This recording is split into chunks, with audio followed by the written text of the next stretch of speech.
Terbongkar yang bentangin kain kafan saat Jokowi berada di Jambi ternyata mantan caleg PKS. Tangkap. Sejak awal Pak Jokowi memerintah, PKS ini selalu menjadi partai kontra pemerintahan Pak Jokowi. Partai yang awalnya bernama Partai Keadilan atau PK ini selalu menempatkan diri berseberangan dengan pemerintah. Yang penting beda sama pemerintah. Itu akan membuat kader kami bangga dan keren. Bukan keren, tapi partai sampean jadi bulan-bulanan. Kalau benar pernyataan, maka kita jadi tahu kualitas PKS sebenarnya, yaitu blow on. Kita ingat jargon sejak 2014. Di mana PKS berpihak, maka pilihlah lawannya. Jadi ketidaksetujuan PKS membuat semua hal menjadi terang benderang. Kita berada di jalan yang benar dan harus bersyukur kepada Tuhan bahwa akhirnya kita punya ukuran mana kebenaran dan mana kesalahan dengan adanya PKS. Meski PKS juga belum tentu salah, tapi juga dia sering nggak benar. Saya itu dulu pendukung Partai Keadilan Sejahtera. Sekarang sih nggak lagi. Menurut saya sekarang mereka sudah mengkhianati amanah yang diberikan pada mereka. Menurut saya sekarang mereka tidak lagi memperjuangkan keadilan, tidak lagi memperjuangkan kesejahteraan. Saya bahkan menganggap mereka tidak pantas lagi menyebut diri sebagai partai Islam. Perjuangan PKS seharusnya adalah untuk memperjuangkan keadilan dan kesejahteraan rakyat Indonesia.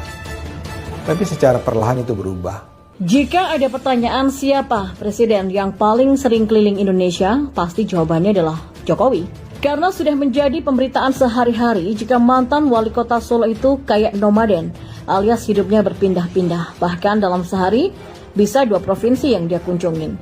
Kalau seluruh provinsi yang ada di Indonesia jangan ditanya lagi. Semuanya sudah didatangi oleh presiden, termasuk Kabupaten Duga yang merupakan daerah zona merah di Papua, karena di sana masih banyak anggota KKB. Juga sudah pernah disambangi oleh Presiden Jokowi. Sampai-sampai JK pernah berkata bahwa dia belum pernah melihat presiden yang seserius Jokowi dalam melihat rakyatnya secara langsung. Nah, baru-baru ini Presiden kembali berkunjung ke Jambi.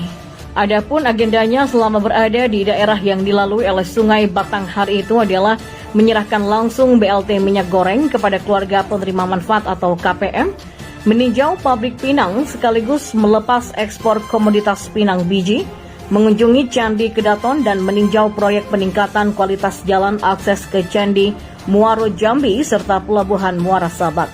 Dari sekian banyak agenda kerja yang dijalankan oleh presiden tersebut yang tentunya sangat melelahkan, ternyata masih ada juga orang yang tak bisa menghargainya.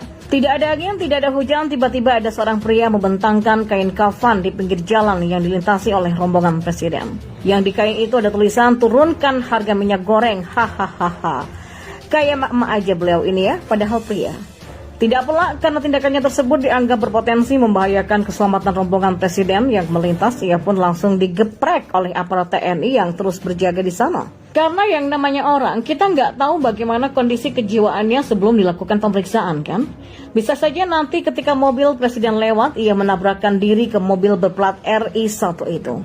Bisa berabe. Meskipun dia tidak tewas, jelas hal ini akan merugikan Jokowi. Lantaran akan dijadikan isu oleh Kaltron. Presiden mencelakai rakyatnya sendiri. Jadi tindakan aparat mengamankan pria tersebut adalah hal yang sudah tepat. Sebenarnya menyampaikan aspirasi boleh-boleh saja, tidak ada yang melarang. Bahkan Presiden Jokowi sendiri pernah mengatakan silahkan kritik pemerintah jika ada yang kurang dan ada yang salah. Tapi ya mesti di tempatnya juga Ferguson dan menggunakan cara yang benar. Masa menyampaikan aspirasi pakai kain kafan? Kan gak ada akhlak gitu. Bukankah bisa pakai spanduk, kertas karton, dan lain-lain? Karena kain kafan itu kan fungsinya untuk membungkus jenazah, bukan untuk demo. Jadi jelas apa yang dilakukan oleh pria di Jambi tersebut adalah penyalahgunaan terhadap fungsi kain. Dan karena kain kafan yang dia gunakan seolah-olah membawa pesan kematian. Atau dengan kata lain, pria itu berharap Presiden Jokowi segera meninggal. Lantas siapa pria yang tidak bermoral tersebut dan bagaimana rekam jejaknya? Nah, namanya Muhammad Usman. Ingat, namanya saja pakai Muhammad, tapi kelakuannya nggak sama sekali mencerminkan akhlak Nabi Muhammad. Nah, ternyata si Usman ini golongan sapi juga. Ia tercatat pernah mencalonkan diri sebagai anggota DPRD Kota Jambi lewat PKS pada pemilu 2009 lalu, tapi gagal. Wajar sih gagal ya, karena nggak ada akhlak. Saat ini Usman juga tercatat sebagai anggota Koalisi Aksi Menyelamatkan Indonesia atau yang disingkat KAMI. Organisasi tidak resmi karena nggak terdaftar di Kemenkumham yang mau dijadikan tunggangan oleh Gatot Nurmantio untuk nyapres, yang anggotanya kebanyakan pendukung Prabowo di Pilpres 2019 lalu. Jadi sudah terlihat siapa Usman itu sebenarnya. Warga Pos 62 yang tergabung dalam kelompok pembenci Jokowi atau dengan kata lain adalah Kaldrun alias Kadal Gurun, jadi wajar bila kemudian kelakuannya kayak begitu. Ini juga disebut dengan efek terpengaruh lingkungan yang tidak baik. Kita perhatikan PKS bagaimana kelakuan kadernya, nggak banget dah ya. Seperti Arif Vinto, anggota DPR RI fraksi PKS. Saat koleganya sedang sibuk rapat paripurna, dia malah asik nonton film porno. Yang terakhir, dia malu sendiri karena aksinya tersebut ketahuan sama wartawan dan dijadikan berita. Begitupun dengan dua mantan presidennya, ada yang korupsi sapi segala, yaitu Lutfi Hasan Ishak, dan ada juga yang follow akun porno, yaitu Pak Tifatul sendiri. Ngomongnya sih kader partai berbasis Islam atau PKS, tapi kelakuan gak islami banget. Waduh. Sedangkan kami yang juga perkumpulan itu dideklarasikan sudah 8 anggotanya ditangkap polisi karena melakukan penghasutan. Penulis sih cuma berharap mudah-mudahan setelah bulan puasa ini dan pasca digeprek TNI dia nggak ngadrun lagi. Kaldrun dan orang di luar pemerintahan nampaknya punya hasrat besar untuk segera melengsarkan Pak Jokowi. Entah apa yang ada di dalam benak para bangsat ini. Apakah kalian ingat dengan salah satu pernyataan orang ini? Di mana menurut Direktur Eksekutif Lingkaran Madani Indonesia atau 5 Rai Rangkuti beda dengan gaya Jokowi ketika menjabat Gubernur DKI Jakarta. Menurutnya kala itu Jokowi lebih baik dan lebih berani dalam mengambil keputusan. Kalau Jokowi masih seperti dulu itu akan kuat dan sulit dijatuhkan. Tapi dengan sikap sekarang saya nggak yakin. Bahkan saya kira paling cuma 2 tahun lalu dijatuhkan, kata Rai Rangkuti dalam diskusi bertajuk Pak Jokowi ikut parpol, apa nasib gerakan anti mafia dan korupsi di Cafe Daily Jakarta Pusat. Prediksi tersebut semakin terang ketika berbagai macam persoalan-persoalan yang mengancam jabatan Jokowi sebagai presiden. Tentu kita masih ingat kasus di bulan November-Desember tahun 2016 silam.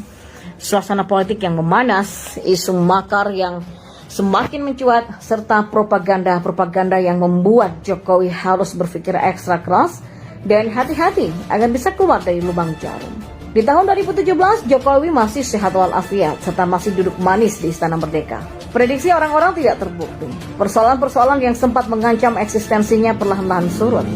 Jokowi menjadi pemenang di dalam pertempuran di akhir tahun 2016 kemarin. Kelihayan, kecerdasan, kehati-hatian beliau dalam menghadapi konflik semakin mempertegas bahwa beliau memang sangat pantas jadi Presiden Indonesia. Dengan prestasi yang sudah banyak ditorehkannya, serta ditunjang dengan kepribadiannya yang sederhana dan apa adanya, ya, beliau memang sangat berpeluang menjadi presiden pada Pilpres tahun 2019. Inilah prestasi-prestasi yang sudah pernah ditorehkan Jokowi selama 1 tahun dibandingkan prestasi SBY selama 10 tahun. Ya, padahal Jokowi adalah orang yang saat ini paling tepat untuk menjadi pemimpin Indonesia. Sosoknya kurus, sederhana, bersahaja, tidak membuat sosoknya diremehkan oleh pemimpin negara lain.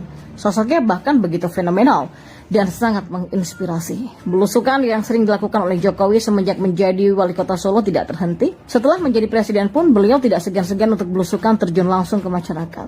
Belusukan memang sudah menjadi karakternya, bukan pencitraan yang sebagian orang dituduhkan. Karakter yang sudah melekat pada diri seseorang akan susah dirubah dan akan terus mengiringi orang tersebut di dalam kehidupan sehari-hari. Banyak para calon pemimpin yang menggunakan metode belusukan oleh Jokowi dalam rangka mencari simpati masyarakat. Tapi mari kita buktikan, apakah setelah dia menjadi pemimpin, dia akan tetap belusukan seperti Jokowi atau hanya ongkang-ongkang di kursi pimpinan.